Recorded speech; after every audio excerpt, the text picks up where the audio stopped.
Last week, we tackled the random. Now it's time for the obvious. This week, we're going to take a look at 5 seemingly obvious topics that all sound designers should know.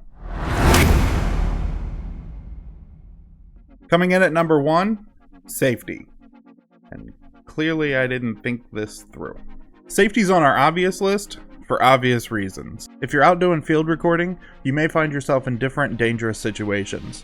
Whether you're dealing with broken glass, car crashes, or even fire, making sure you and your equipment stay safe is extremely important. Next up on our list, the speed of sound. Knowing that sound travels at approximately 343 meters per second can come in handy in a lot of different situations. Maybe you're trying to make thunderstorms or explosions seem more realistic, or maybe you're setting up a new studio space and you just want to tune the room. Sitting in the middle of our list, copyright laws. Now we could probably do an entire episode just on copyright laws.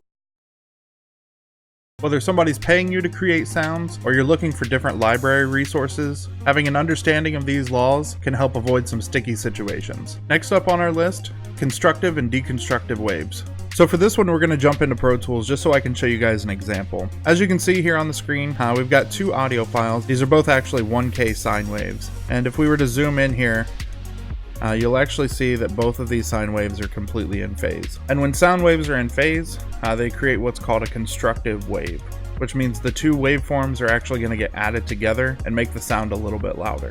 So if you watch the meter that I have set up here, I'll go ahead and hit play on both of these. And as I mute one side, you'll see the meter dip and come back up. And if we print both of these down, you can physically see that the waveform itself is larger, and this is called a constructive wave. Now because audio works on an AC current, something really cool happens if we come in here and we inverse the polarity of one of these clips. So we're going to go ahead and take our top clip, and we're just going to invert it.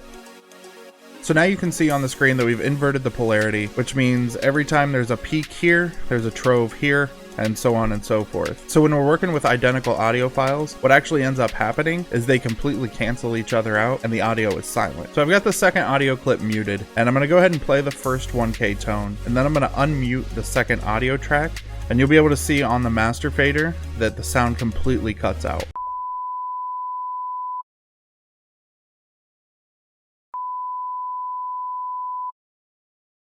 This can actually come in handy if you're trying to clean up sounds that you've recorded and you happen to have a sample of the room tone that you're in.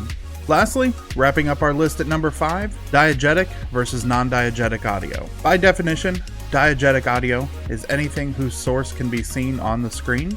This can be anything from dialogue or maybe music coming out of a radio. Non-diegetic, on the other hand, is any audio whose source can't be seen on the screen, such as background music or a narrator. But to give you an example, let's hop over to Unreal Engine. So for this example, I just built a small room, and we've got some background music in it. So I'm going to go ahead and hit play, and this is going to be our example of non-diegetic music.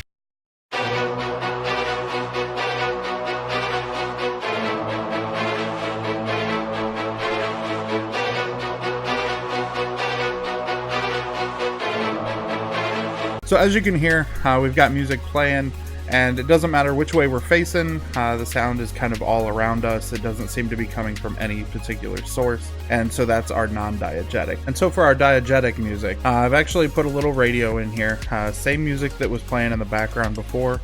We've just EQ'd it a little bit so that it sounds like it's coming from the radio, and the stereo panning as we move around the level will pinpoint that it's coming from the radio as well. So let's go ahead and hit play and check that out. So as you can hear, we don't have any background music, so I'm going to go ahead and walk up to the radio, and I've got the audio to trigger on the E key.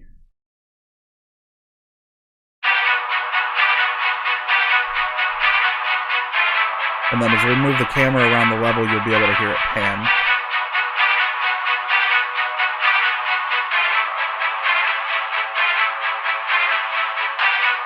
So that's going to wrap things up for my 5 seemingly obvious topics that all sound designers should know. If there's something you think I missed, feel free to drop that in the comments below. And if there's anything you'd like to see on my channel, you can drop that in the comments below as well. Or you can get a hold of me on any one of these social media channels.